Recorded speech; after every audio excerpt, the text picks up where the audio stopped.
Hey leaders, Matt Willmington. Are you lighting wicks or are you lighting fuses? I have a friend, Mike, who I was spending some time with here on our staff just a few weeks ago, and he brought this great question up. We were talking about programs in our church, and he said, Matt, I don't want to just light wicks, I want to light a fuse. I thought that was a great statement.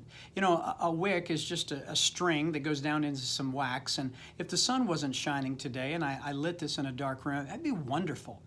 You would have light.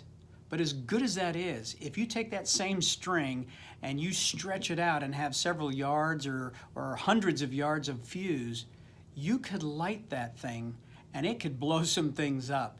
It could open some doors. It could illuminate the night sky, not just one room. Are you lighting wicks or are you lighting fuses? Well, let me use just a simple acrostic to talk about fuses. A fuse in ministry is something that's focused, unified, sustained energy. Focused, unified, sustained energy. Let's talk about each one of those. Focus. You remember the book Simple Church by Eric Geiger, and other authors have written about this, that we need focus in our churches, in our mission.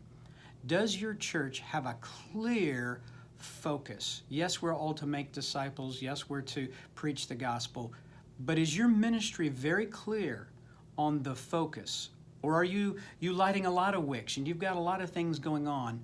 Or do you have one fuse? So does your church know its mission, know its focus? Number two, not only does there have to be focus, clear, one direction, but then there has to be what? Unity.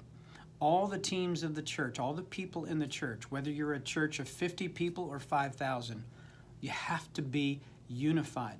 And you've got to bring your teams, your volunteers, your people around unity around that focus. And so what we don't want is churches where the women's ministry light their candle and men's ministry lights their candle and worship has their own candle and then kids are doing something else and students are doing something else. That's nice. It's a room full of candles. But we all want to be on the same fuse. Is your team unified on the focused mission? The third one is sustained. It's great to have focus. It's great to have unity, but then we've got to stay on it. We have to sustain our focus. And sometimes we're great at starting new things or launching things, and that's okay if that's who you are. But you better have somebody alongside of you, other team members, that can help sustain it. Nothing will wear people out quicker than leaders who start new things, light wicks all the time, but then they're on to something else. So your projects, your processes, the way you make disciples, whatever it may be, you've got to sustain it. You've got to stay on it. Day after day, week after week, month after month, year after year, before God can start to bring some fruit. So it has to be sustained. The last one, the fourth one, is just flat out energy. It takes work to do ministry. I don't have to tell you that, do I? But it takes energy. We can't just sit in our offices working on whiteboards and having meetings and talking. We got to get out and do the work of the ministry. So when it's focused, when there's unity, when it's sustained energy, that's when we light fuses. That's when we get momentum. You don't want to be a leader who's just laid back and letting the ministry roll. You want to put energy on it. Now, obviously, we don't want to do the work in the power of the flesh. We want to be in the power of the Holy Spirit. The book of Acts, they were all about the power of the Holy Spirit. But they had to put feet to that Holy Spirit. They had to walk out of the upper room. They had to walk to the uttermost parts of the earth. It took energy. So once again, do you have focus? Is your team unified? Are your people unified? Is what you're doing and you're putting in front of them, is it sustained?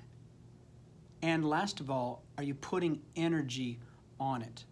In John chapter 15, Jesus says that He's the vine, the Father is the gardener, and that we are the branches to be attached to Him. And you know in that passage it talks about some different things. It says, if you are attached to Jesus, He'll produce fruit, much fruit, and that last one is what? Lasting fruit. In other words, it's fruit that doesn't have an expiration date. And that's this idea of lighting a fuse.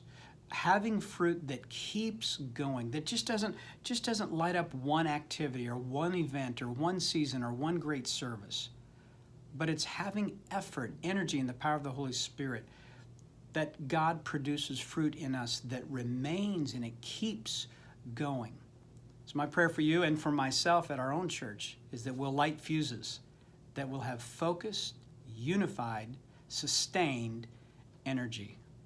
God bless you as you lead second.